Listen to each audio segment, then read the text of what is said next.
নমস্কার, আমি Tanushree Mitrapal, reiki master teacher. আজকে যে বিষয় নিয়ে আলোচনা করতে এলাম সেটা হচ্ছে যে কোনো মান্থের বা যে কোনো ইয়ারের যদি আপনার জন্ম 5 তারিখ, 14 তারিখ বা 23 তারিখ হয়ে থাকে তাহলে আপনার মূলাঙ্ক কিন্তু 5। এই 5 মূলাঙ্ক যারা, তাদের যে রুলিং প্ল্যানেট সেটা হচ্ছে বুধ বা মার্কারি। এবার আপনার যদি বুধ বা মার্কারি আপনার যদি রুলিং প্ল্যানেটস হয়, তারপরও দেখা যাচ্ছে আপনাদের লাইফে নানা রকম সমস্যা রয়েছে, আপনারা ডিজায়ার সাকসেস পাচ্ছেন না। তো আপনি ডিজায়ার সাকসেস কেন পাচ্ছেন না সেটা যখন আপনি জানবেন, তখন দেখবেন আপনার কাছে সবকিছু ক্লিয়ার হয়ে যাবে। তখন দেখবেন আপনার কাছে সমস্তটা ক্লিয়ার হয়ে গেল যে আপনি কেন ডিজায়ার সাকসেস পাচ্ছেন না।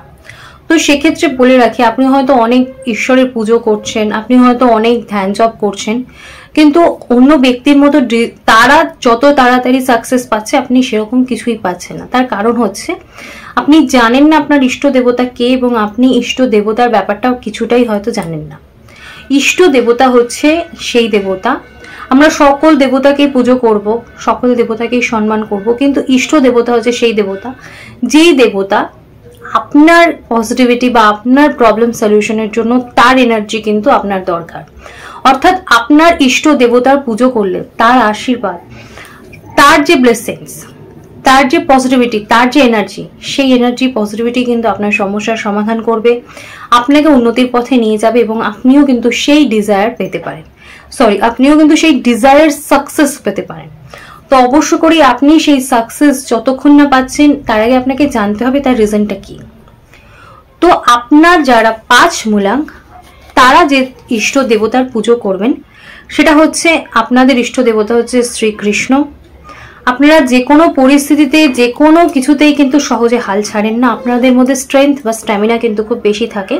তো আপনাদেরকে বলবো, আপনারা বাড়িতে ময়ূরের পালক রাখতে পারেন, আপনারা বুধের যে বীজ মন্ত্র আছে সেটা আপনারা জপ করতে পারেন।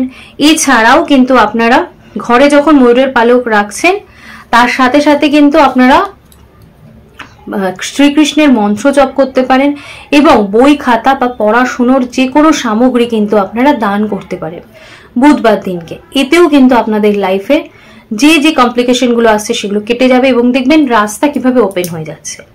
আপনারা যখন শ্রীকৃষ্ণের পুজো করছেন, তখন কিন্তু আপনারা সেই ময়ূরের পালকটা যেটা আপনারা ঘরে রাখতে চাইছেন, সেটা আগে শ্রীকৃষ্ণকে পায়ে রাখুন, তার আশীর্বাদ নিয়ে তারপর সেই ময়ূরের পালকটা কিন্তু আপনারা আপনাদের ঘরে রাখুন।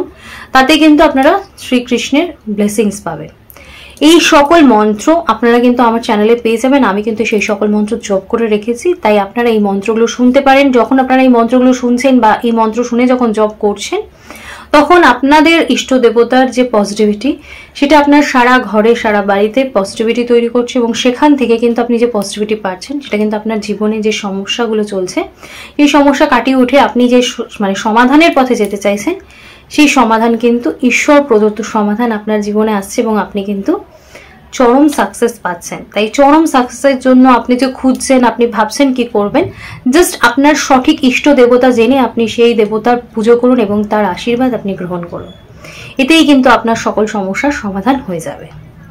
তো আপনাদেরকে বলে রাখি, আমার কিন্তু প্রত্যেক দিনের যে ভিডিওগুলো আসছে, সেই ভিডিওগুলো যদি আপনারা দেখতে চান, কারণ আমি কিন্তু আপনাদের জন্য প্রত্যেক দিনের ভিডিও প্রচুর ইনফরমেশন নিয়ে ভিডিও করি, তাই যাতে আমার ভিডিও মিস না হয়ে যায়, অবশ্যই করে আমার চ্যানেলটা সাবস্ক্রাইব করে নেবেন, এবং ভিডিও ভালো লাগলে একটা লাইক করে কমেন্টস করবেন, আর অবশ্যই করে বেল আইকনটা প্রেস করবেন যাতে আমার ভিডিও নোটিফিকেশন আপনার কাছে পৌঁছে যায়। আর আজকে আমি আলোচনা এখানেই শেষ করলাম। সকলে সুস্থ থাকবেন, ভালো থাকবেন, নমস্কার।